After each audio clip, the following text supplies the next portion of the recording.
Hello दोस्तों, कैसे हैं आप। एक बार फिर से आपका स्वागत करते हैं हम आपके अपने YouTube चैनल GK Adda 360 में। और आज जो हम टॉपिक लाए हैं, ये टॉपिक करंट अफेयर का है। और बीच में मेरी तबीयत खराब हो गई थी, जिसके कारण से मैं वीडियो नहीं बना पा रहा था। आज हम आपसे रूबरू हुए हैं और जो टॉपिक लाए, इस टॉपिक का नाम है GI टैग। करंट अफेयर की टॉपिक है, इंपॉर्टेंट है। बहुत अधिक पॉसिबिलिटी होती है कि एग्जाम में वैसे क्वेश्चंस पूछे जाए जो चर्चा में होता है। और मेरे भाई फिर से वही बात, इस वीडियो में अंत तक बने रहिए, देखिए। जब दिल को छू जाए तो लाइक कीजिएगा, सब्सक्राइब कीजिएगा, जितना अधिक से अधिक को शेयर कीजिएगा। और मैंने GI टैग वर्तमान में किसे मिला है ना, तो जो भी अभी हाईलाइटेड टॉपिक है मैंने इसको उठाया है, मैंने इसके बारे में बताया।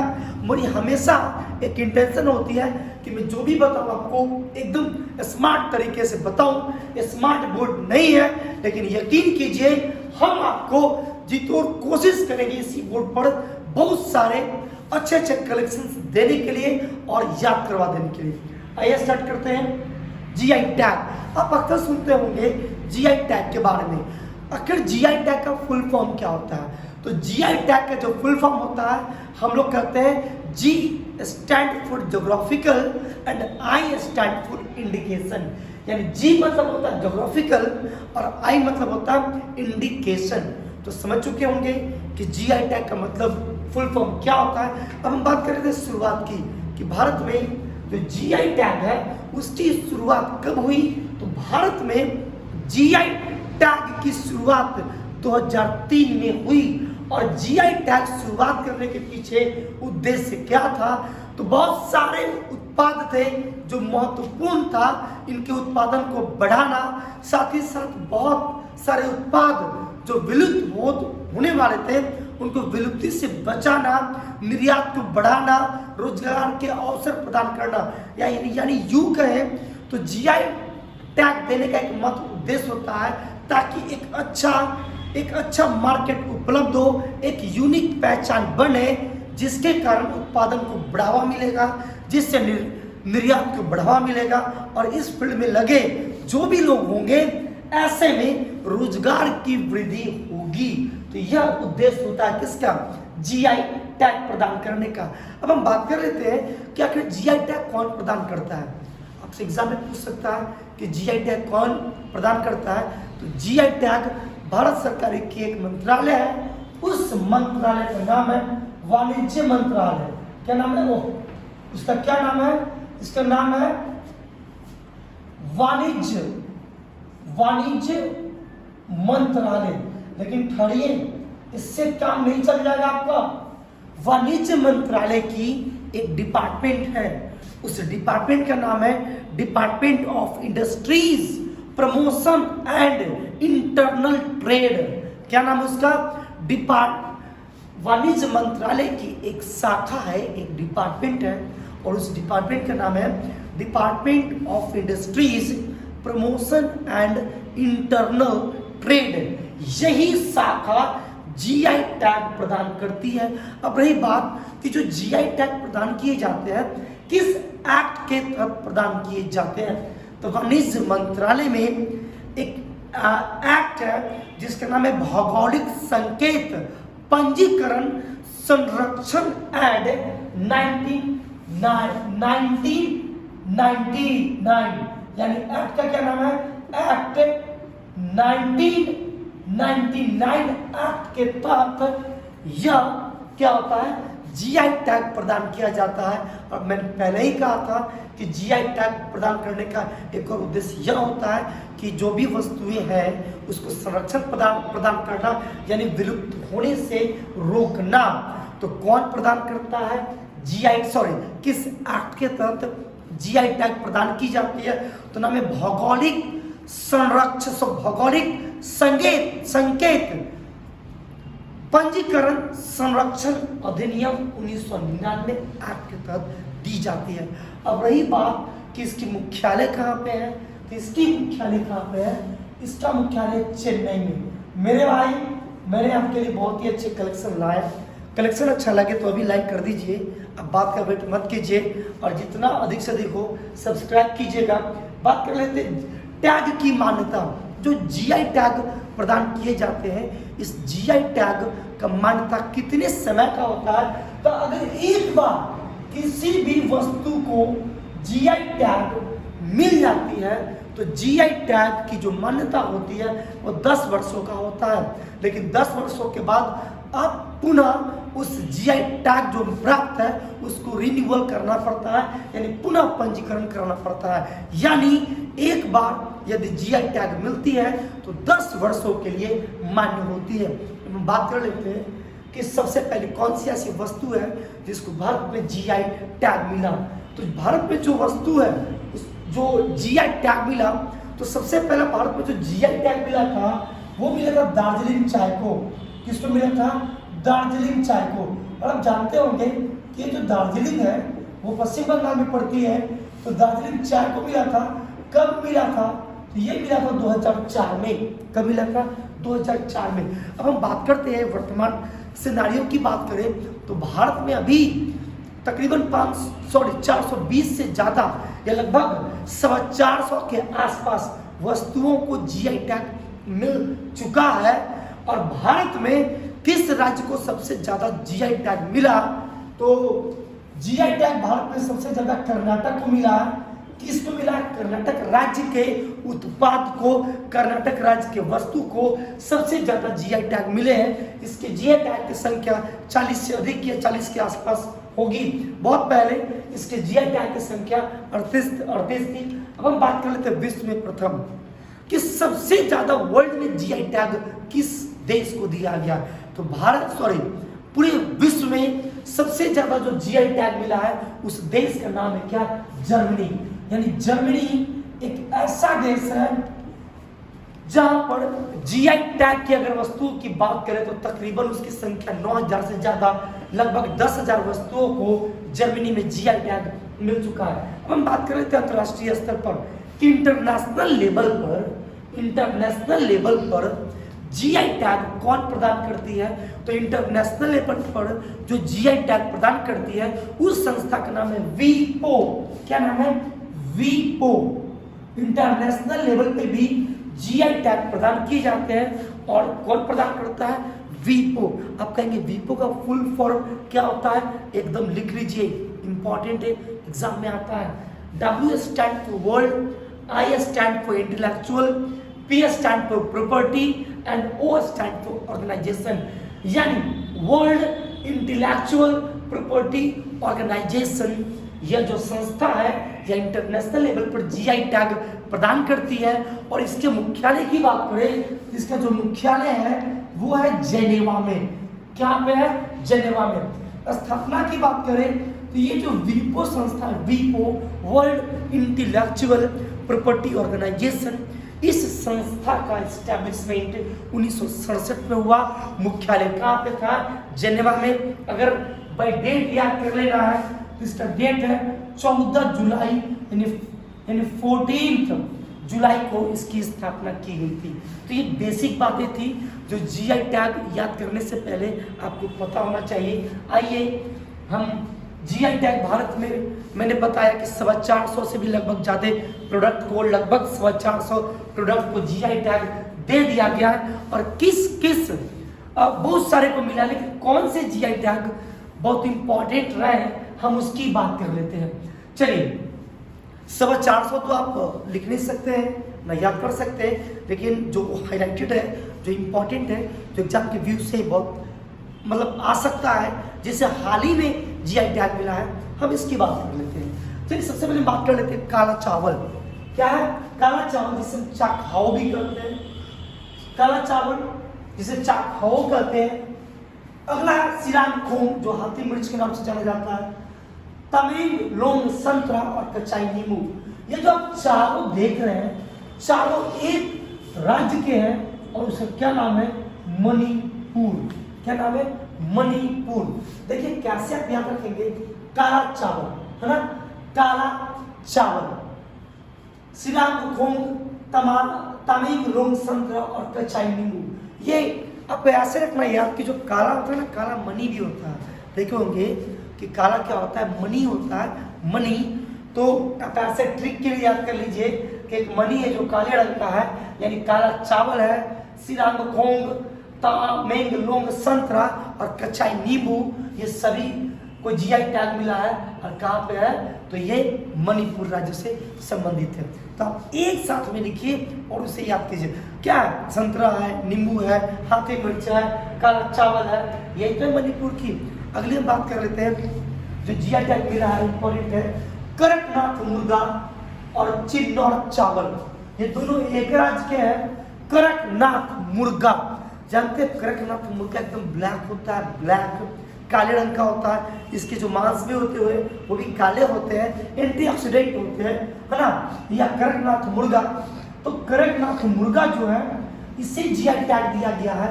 और ये कहाँ का, तो ये है मध्य प्रदेश का, एमपी का। ट्रिक से कैसे याद कीजिए कि जब भाई मुर्गा खा रहे हैं तो मुर्गा के साथ क्या खाएगा, चावल, तो मुर्गा चावल दोनों कहाँ का है, एमपी का। लेकिन कड़कनाथ मुर्गा और चिन्नौर चावल, एक चीज और मैं जो आपको ट्रिक में दे रहा हूँ, मेरा यह उद्देश्य बस एकमात्र उद्देश्य है आपको याद करवाना। मेरा कोई ऐसा उद्देश्य नहीं है कि आपकी भावनाओं को ठेस पहुंचे। तो मुर्गा चावल एक साथ में याद रखें, कहाँ पे है, मध्य प्रदेश में। अगली बात कर लेते हैं महोबा पान। पान आप ट्रिक से कैसे याद कीजिए कि जो पान है ना, पान कहाँ का फेमस है, तो आप कहेंगे बनारस का। अब बनारस कहाँ पड़ता है, यूपी में, खत्म हो गया। तो ये जो महोबा पान, टेराकोटा टेराकोटा से याद है, हम प्रेम को सिंधु सभ्यता और आग में पक्की मिट्टी को क्या कहते थे, टेराकोटा। टेराकोटा, रिंगल क्राफ्ट, भेदिया टन और एप्पल, जो एक भेदिया टन जो है ना, भेदिया टन, ये एक कारपेट है, कारपेट कालीन, क्या ये एक कालीन है ना। तो और एप्पल जो एक रंगोली की कला है, ये सभी महोबा पान, रटल आम, टेराकोटा, रिंडल क्राफ्ट, भोटिया टन और एप्पल जो एक रंगोली की एक कला है, ये सभी किसको मिले, तो ये मिले उत्तर प्रदेश को। आप एक साथ याद करेंगे ताकि एग्जाम में किसी भी तरह की कोई कंफ्यूजन ना हो।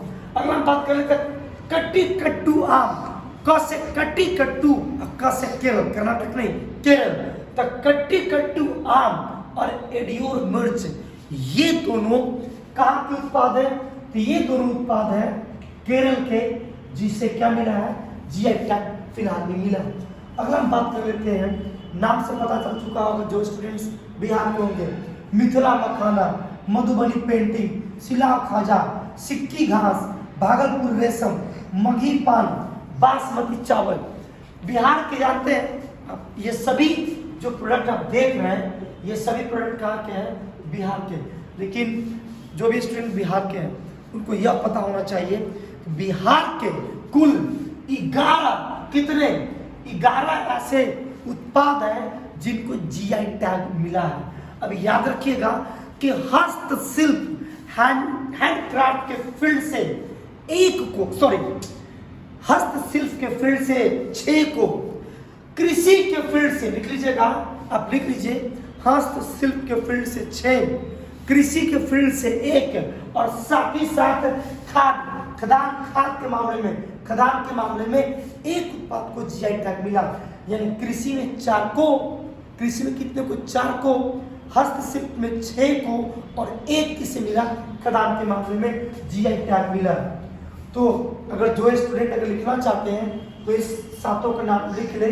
जो बचा है उसमें से आपका बचा है जर्दालू आम, एक पिपली, एक कला है, ये वो चीज़ है जहाँ पे जीआई टैग मिली है। तो एग्जाम में आपसे पूछ सकता है, और जो सबसे लेटेस्ट होगा वो एग्जाम के व्यू से ज़्यादा इंपॉर्टेंट होगा। आप याद कर लें, बिहार के 11 प्रोडक्ट को जीआई टैग मिले हैं। अगली हम बात कर लेते हैं विल्लो क्रिकेट बैट। देखिए विल्लो एग्जाम में आया था कि जो क्रिकेट बैट बनता है वो किस लकड़ी का बनता है, तो जो क्रिकेट बैट बनता है ये विल्लो एक लकड़ी है, इसी लकड़ी से बनती है। और ये लकड़ी कहाँ मिलता है, तो जम्मू कश्मीर में। तो विल्लो क्रिकेट बैट और गुच्छी मशरूम, ये दोनों को जीआई टैग मिला है, और ये दोनों कहाँ के हैं, जम्मू एंड कश्मीर के। अगर हम बात करें तो वड़ा कोलम चावल, वड़ा कोलम, वड़ा से वड़ा पाव। अब वड़ा पाव कहाँ खाते हैं? तो कहेगा महाराष्ट्र में। तो वड़ा कोलम चावल कहाँ का है? महाराष्ट्र का है। जब गांव, गांव गांव मंच गांव, नया गांव, ये जो जगह मिलेंगे ये कहाँ मिलेंगे आपको? तो महाराष्ट्र में मिलेगा। सफेद प्याज, बहुत आयुर्वेदिक गुण होते हैं सफेद प्याज में, ये भी कहाँ है? महाराष्ट्र में जीआई टैग मिला है। वैसे आपको पता होगा कि भारत में सबसे ज्यादा प्याज महाराष्ट्र के नासिक में उत्पादन होता है। तो वो प्याज में ये सफेद प्याज है और एक हल्दी जिसका नाम है सांगली हल्दी। तो याद कर लीजिए वड़कोलम चावल, जलगांव केला, सफेद प्याज और सांगली हल्दी, ये चारों कहाँ के? ये चारों हैं महाराष्ट्र के। कहाँ के? महाराष्ट्र के। अगर नागा कीड़ा पकड़ में आ चुका होगा, नागा से नागालैंड। अब पता है नाग को क्या करते हैं? बहुत खतरनाक सांप कौन होता है? King cobra. तो किंग से रखे या किंग चिल्ली। क्या? King chilli. और जानते हैं ऐसा ग्रामीण क्षेत्रों में होता है कि जब सांप को काट, इसकी बात नहीं करते, छोड़िए ट्रिक नहीं देने जाता। अब कॉन्सेप्ट याद कीजिए कि नागा खीरा, किंग चिल्ली और मीठा खीरा, सब खीरा कहाँ पे? तो नागालैंड में। कहाँ ये जीआई टैग? नागालैंड में। अगर हम बात करें तो सोजत मेहंदी, अब दिमाग लगाइए कि कहाँ की महिलाएं बहुत ज्यादा मेहंदी लगाना पसंद करती है। शादी में देखेंगे एकदम बाजू तक अपने हाथ में चूड़ियां या कंगन पहनती है, तो बाजू तक कंगन पहनती है। आपके दिमाग में आ चुका होगा कौन? तो राजस्थान। तो ये जो सोजत मेहंदी को जीआई टैग मिला है, ये कहाँ का है? ये है राजस्थान। अगर हम बात कर लेते हैं किसी जीआई टैग मिला है तो कुमाऊं चूरा तेल। अच्छा तो कुमाऊं कहाँ पड़ता है? कि उत्तराखंड में। खत्म तो हो गया कुमाऊं चूरा तेल और मुंशियारी राजमा। वैसे भी राजमा जो होता है ना उत्तराखंड क्षेत्र में राजमा को उत्पादन अच्छा खासा होता है। तो ये जो कुमाऊं चूरा तेल और ये राजमा, ये दोनों को मिला जीआई टैग। ये कहाँ के हैं? उत्तराखंड के। अगला हम बात कर लेते हैं मिही दाना मिठाई। और मिही दाना मिठाई को जीआई टैग मिला है। ये कहाँ का है? तो पश्चिम बंगाल का। और एक और है सुंदरवन शहद। आपको ऐसे ही पता होगा कि सुंदरवन कहाँ पे है? पश्चिम बंगाल में। तो मिही दाना मिठाई और सुंदरवन शहद ये कहाँ पे है? तो ये पश्चिम बंगाल में, यानी वेस्ट बंगाल में। अगली बात कर लेते हैं नाग सिंह पेट्टई नागस्वरम। यह एक वाद्य यंत्र है, एक वाद्य यंत्र बजाने वाला यंत्र है। केवली पट्टी कदलाई मितई मिठाई, जिसे हम मूंगफली कैंडी कहते हैं। आमतौर पे आप बिहार में देखेंगे क्या बोला जाए, एक कैंडी में होता है, नाम मैं भूल रहा हूँ, बादाम का बनता है, ये वही है। कन्याकुमारी लौंग है ना। कला कुरुचि उड नक्काशी, एक लकड़ी पर नक्काशी करने की एक कला है। कौन? कला कुरुचि उड नक्काशी। और एक पेंटिंग है जो कलम से की जाती है, उसका क्या नाम है? कुरुपपुर पेंटिंग। तो ये जो सभी पांचों को देख रहे हैं सब एक ही जगह से हैं। और ये कहाँ से है? तो तमिलनाडु। आपको ऐसे भी पता होगा कि कन्याकुमारी कहाँ पे है? तो कहेंगे तमिलनाडु में। नारसिंह पेट्टई नागस्वरम वाद्यंत्र, केवली पट्टी कदलाई मिठाई, कन्याकुमारी लौंग, कला कुरुचि उड नक्काशी और एक करपुर कलमकारी पेंटिंग कहाँ पे? तमिलनाडु की। अगर हम बात कर लेते हैं क्या टामटा उत्पाद, टामटा मतलब तांबे का उत्पाद, टामटा मतलब तांबे का उत्पाद। अरे थुलमा जो एक कंबल है, कंबल, इसको भी जीआई टैग मिला। मुझे यही बताना चाहिए था। और ये जानते हैं कहाँ के? ये है उत्तराखंड का। कहाँ का? उत्तराखंड। अगर आप बात करते हैं कांगड़ा चाय, कांगड़ा, और आपसे पूछे बताइए कांगड़ा कहाँ है, तो आप खट से कहेंगे जो लोग पढ़ते होंगे कांगड़ा तो हिमाचल प्रदेश में पड़ता है। तो कांगड़ा चाय और चंबा चप्पल, इसे भी जीआई टैग मिला है। और ये है कहाँ के? तो ये है हिमाचल प्रदेश के। कहाँ के है? हिमाचल प्रदेश के। तो उम्मीद करते हैं सभी चीजें आपको अच्छे से समझ में आ चुकी होगी। आप मेरी तरह आप एक बार कलेक्शन करें। पहले आप यूपी को याद करें, फिर तमिलनाडु को याद करें, केरल को याद करें, बिहार को याद करें, आप ऐसे याद करें। बिहार के स्टूडेंट, आपकी जिम्मेवारी है कि आप 11 जीआई टैग किसे किसे मिला है आप उसे लिख लीजिए, मैं लिखूंगा, बहुत बड़ा वीडियो बन जाएगा। 7 पे मैंने लिख दिया, 4 आप खुद जाए गूगल पे सर्च करें या किसी किताब में देखें और चारों याद कर लें।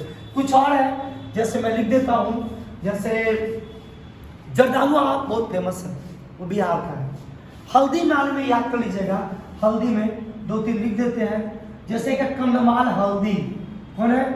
कंधमाल हल्दी। और जानते हैं, दिख रहा है, देखिए तो कंधमाल हल्दी को जीआई टैग मिला है। और ये कहाँ का है? तो ये है उड़ीसा का। ये कहाँ का है? उड़ीसा का। ये कौन है? इरोड हल्दी। कौन हल्दी? इरोड हल्दी। और ये कहाँ का है? तो वो है तमिलनाडु का। कहाँ का है? तमिलनाडु का। और एक और याद रखिएगा, मैंने लिख दिया कौन? सांगला। देखिएगा मैंने लिखा है सांगला हल्दी। क्या मैंने लिखा है? सांगला या सांगली, कहीं कहीं आपको सांगला भी मिलेगा, सांगली हल्दी। ये कहाँ का है? तो ये मैंने लिख दिया महाराष्ट्र में। देखिए हल्दी से पूछेगा तो आपको एग्जाम में खिचड़ी हो जाएगा, तो मैंने यहाँ पे लिख दिया है। एक और लास्ट जाते जाते याद कर लीजिए, बहुत इंपॉर्टेंट है, जिसका नाम है डल्ले खुर्सीनी। डल्ले खुर्सीनी, जिसे हम मशहूर मिर्च के नाम से जानते हैं। और ये पता है ये कहाँ का प्रोडक्ट है? तो ये है सिक्किम का। चलिए मैंने बहुत सी बातें आपको बता दी, जो मैंने बताया कि अभी वर्तमान में हाईलाइटेड है। 1 साल के अभी 1 साल के अंतर्गत जो भी जीआई टैग मिले या उससे ज़्यादा मैंने आपको बता दिया। दिल को छू गया हो तो मेरे वीडियो को लाइक कीजिए, सब्सक्राइब कीजिए, जितना अधिक से अधिक हो शेयर कीजिए। कोई डिजिटल बोर्ड नहीं है, लेकिन फिर भी कोशिश करते हैं कि कलेक्शन जितना अधिक हो मैं आपको प्रोवाइड करूँ। चलिए तब तक के लिए गुड बाय, मिलते हैं ऐसे वीडियो के साथ अगले क्लास में।